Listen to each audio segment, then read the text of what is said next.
Hello friends, आज मैं बना रही हूँ ड्राई फ्रूट के लड्डू। जिनके लिए देखो मैंने ये बादाम ली है, मूंगफली ली है। इनको 24 घंटे पहले मैं भिगो के रख दी थी और अब यहाँ पे इनका छिलका उतार के अलग कर लिया है। थोड़ा सूखने के लिए रख दिया था। ये देखो इतना कचरा निकला। आपको भी इस तरीके से ही छिलका उतार के तैयार करना है। इनका बाद में रिजल्ट देखना कितना अच्छा आता है। ये देखो मैंने छिलका अलग कर लिया है, बादाम और मूंगफली को ये अलग कर लिया है। अब दिखाती हूँ सारी चीज़ें एक साथ। ये देखो यहाँ पे ले रही हूँ बादाम, 400 से 500 ग्राम के लगभग बादाम है।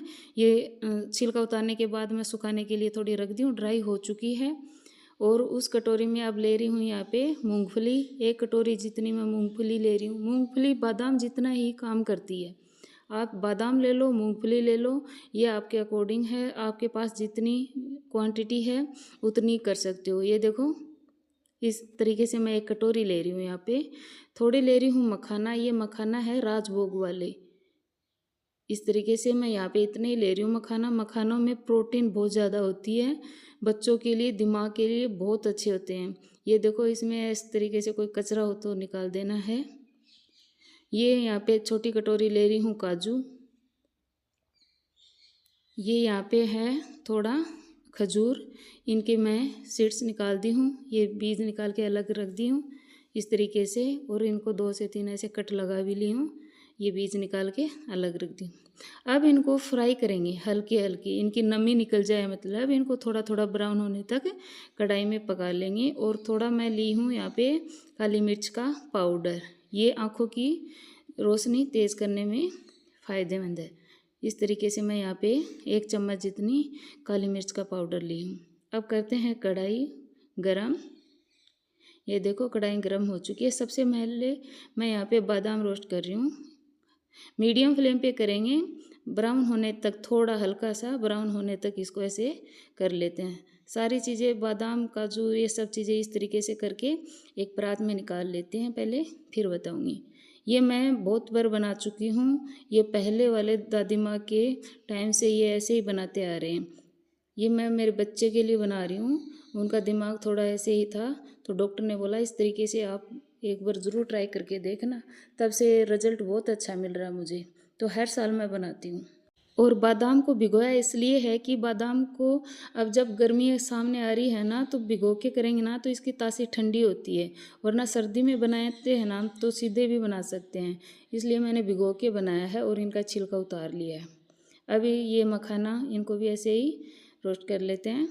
इस तरीके से कर लेते हैं इसी कढ़ाई में।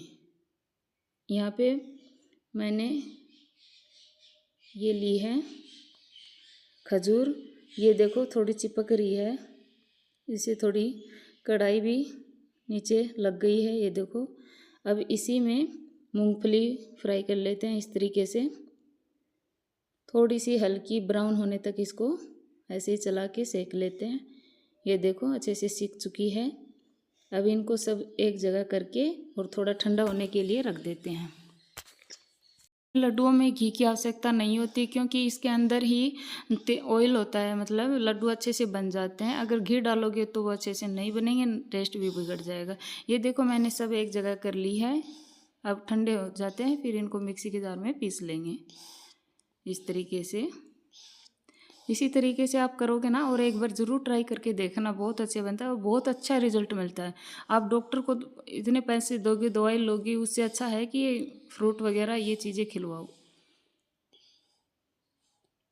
अब देखो इस तरीके से मैंने इसकी थोड़ी हल्की सी ये ऑयल गर्म होने से निकल रहा है। ये देखो ठंडे हो चुके हैं।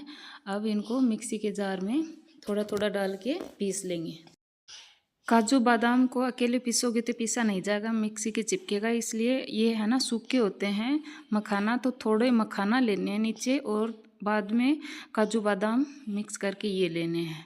इसके साथ में अच्छे से ये पीस जाएंगे, मतलब बिल्कुल पाउडर भी नहीं बनाना है, ये दरदरा ही पीसना है जो खाने में भी ठीक रहेंगे। इस तरीके से मैं एक बार ये पीस लेती हूँ। ये देखो मैंने पीस लिया है। ऐसे गीला गीला सा हो जाता है क्योंकि ऑयल छोड़ देता है ना इसके अंदर, तो ऐसे दरदरा सा ही पीसा जाता है। कितना भी कर लेना, इससे ज़्यादा बारीक होगा भी नहीं। ये मैं निकाल लेती हूँ एक बार और फिर इसी तरीके से और पीस लेते हैं। ये देखो एक बार और जितना पीसा जाएगा। अब ये खजूर भी इसके अंदर आधा डाल लेती हूँ, आधा बाद में डाल लेंगे। अब इसको पीस लेते हैं। ये देखो मैंने पीस लिया, खजूर अच्छे से पीसे गए हैं। अब इनको भी निकाल लेते हैं और इसी तरीके से वो बचा हुआ है वो भी पीस के रख लेती हूँ एक बार। ये देखो मैंने सारा तैयार कर लिया है।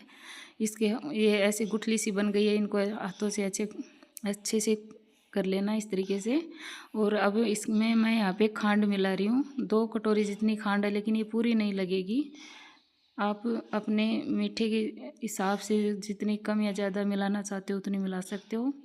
इस तरीके से हाथों से चूरमे की तरह अच्छे से मिक्स कर लेनी है।